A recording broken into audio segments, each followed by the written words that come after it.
Welcome to our channel. Today we how to disable dark theme in Jira for consistent UI reviews, detailed guide step by step clearly.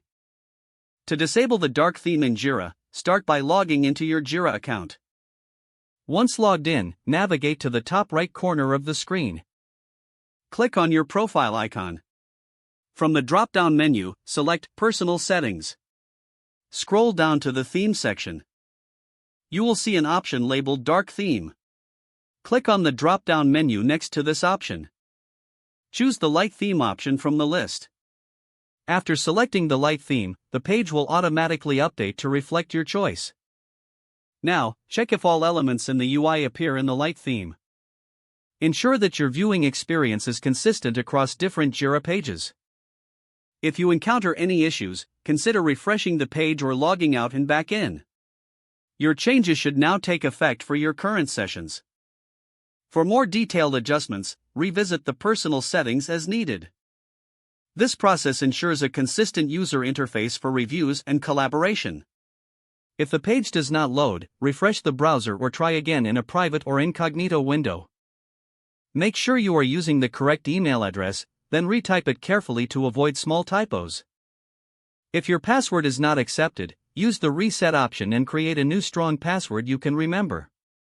Check your spam folder for verification or security emails, then complete any requested confirmation steps. Enable two-factor authentication if available to improve account security and reduce unauthorized access risk.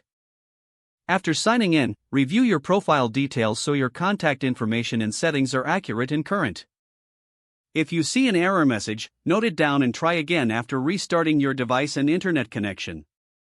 Log out when you finish, especially on shared devices, to keep your account and payment information secure. If the page does not load, refresh the browser or try again in a private or incognito window. Make sure you are using the correct email address, then retype it carefully to avoid small typos.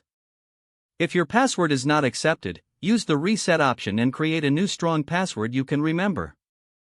Check your spam folder for verification or security emails, then complete any requested confirmation steps. Enable two-factor authentication if available to improve account security and reduce unauthorized access risk. After signing in, review your profile details so your contact information and settings are accurate and current. If you see an error message, note it down and try again after restarting your device and internet connection. Don't forget to like this video and subscribe to our channel for more step-by-step tech guides.